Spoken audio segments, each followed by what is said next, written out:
So, as been introduced, my name is Angela, and I have worked for a lot of brands around the world, in New York, in London, and in New Zealand. Those include Speedo, Lacoste, Ted Baker, O2 Telecommunications in London, and more recently New Zealand Merino Company and 42 Below.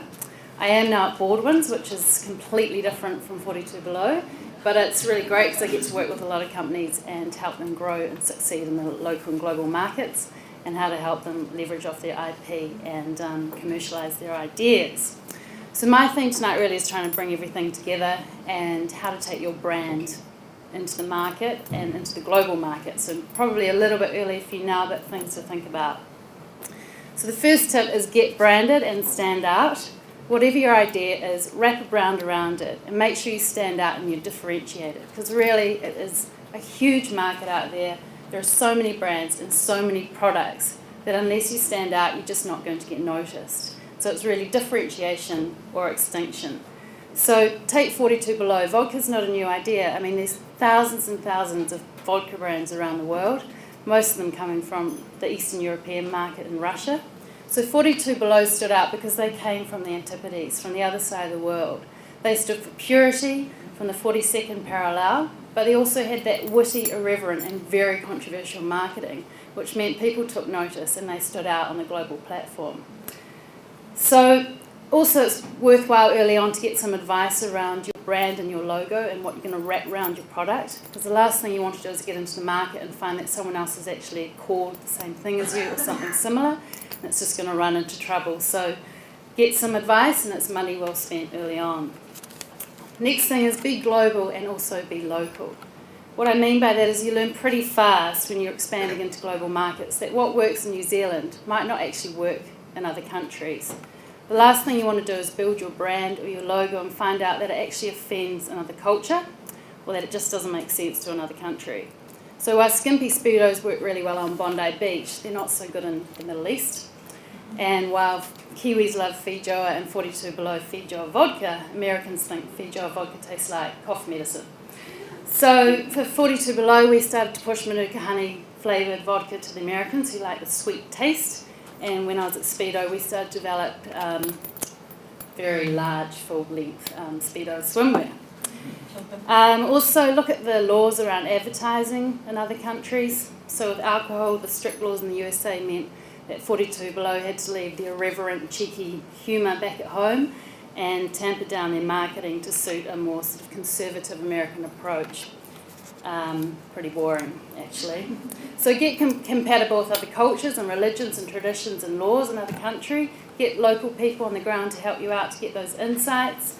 And all in all, adapt and respect to each market. And don't get lost in translation.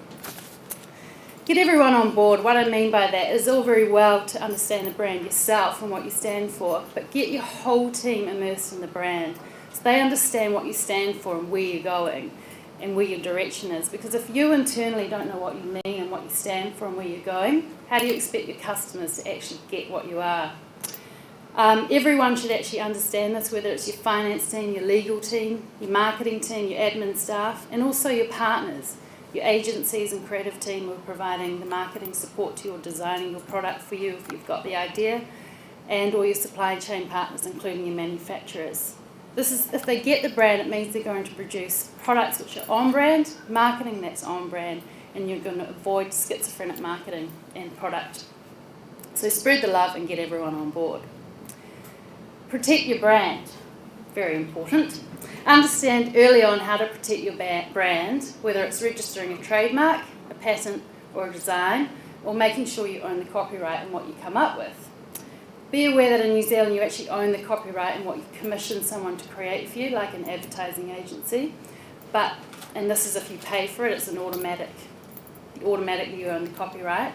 But this doesn't actually work in other countries all the time, so like in the USA. So make sure if you're getting someone to do something on your behalf, that you get an assignment of the copyright back to you. Just little things like that. Also, protection in New Zealand doesn't actually mean that you're going to be protected in global markets. So before you enter new markets, take steps to protect yourself in those markets. This gives you the freedom to sell and manufacture and create a brand in that country, and also the ability to chase people who are actually starting to rip off your product in that country. So on one end of the scale, we're 42 below. I hate to admit that we didn't have protection in one European Eastern market. This meant that there was a rogue brand came up out of nowhere called 42 Vodka. Wonder where they got that name. And because we actually didn't have our trademark registered in that country, it meant we couldn't sell in there, and we couldn't do anything about the fact that there was someone else in there with a brand that was passing off as us. So not ideal. On the other end of the spectrum, a bigger brand, Speedo, very global. They took action to feverishly protect their brand across the world. So in all markets, before they went into that market, they'd have designs registered and trademarks registered. And they also actually hired an ex-Scotland Yard detective full-time to scour the markets in the globe, around the globe, to actually find out what counterfeit product was actually coming out of the back door. This can actually damage your brand quite a lot because you have substandard product which is carrying your logo. So make sure you get that protection in place. Keep an arm's length with your licensees and your partners. What I mean by that is globally you'll start to want to try and reduce costs through manufacturing outside of New Zealand, perhaps, or you want to get partners on board to enter new markets. So get advice early on to understand what is the best route to market. Is it with a licensee, a distributor, an agent, or actually you're going to set up a subsidiary company in that country? It's really important to actually keep ownership of your brand. Even if you know personally the person who's going to sell something for you in that country, don't give away that ownership because you want to maintain control over the brand. Very quickly, an example in Speedo, one of the territories that we had in South America, the licensee actually owned the brand. It was an historical arrangement, and the product that came out of there, we actually had no control out of it because they were owners of the brand, and this can, again, weaken the value in your brand. Don't stick to your knitting. Always keep an eye out for ways to milk the equity in your brand. So if your core product is something, there's actually going to be a hell of a lot of other things that you can draw the value in your brand from. Because once people actually understand your product and love it, say like Trilogy, you're going to get people wanting more from you. So diversify your product offering and you can create more product on the shelf, more customer awareness and more sales. So Speedo, from beach swimsuits, there was goggles, hats, snorkels, towels, bags, and then from beachwear to Olympic performance speed suits. 42 below, we also had 7 Tiki rum, still vodka, South gin, and a whole range of flavours to diversify our product offering. Lastly, celebrate the wins. At 42 below, we had what we called a Monty. Every time we sold a case of vodka, or probably a little bit more than a case of vodka, or we entered a new market, the gong would go in the office and we'd all line up and have a shot of vodka and we'd celebrate that win. It might sound like we were all alcoholics, but really it was just a way of building up the culture, and from that became the momentum to actually take a really great idea and build it and grow it globally. So have fun, create your own Monty.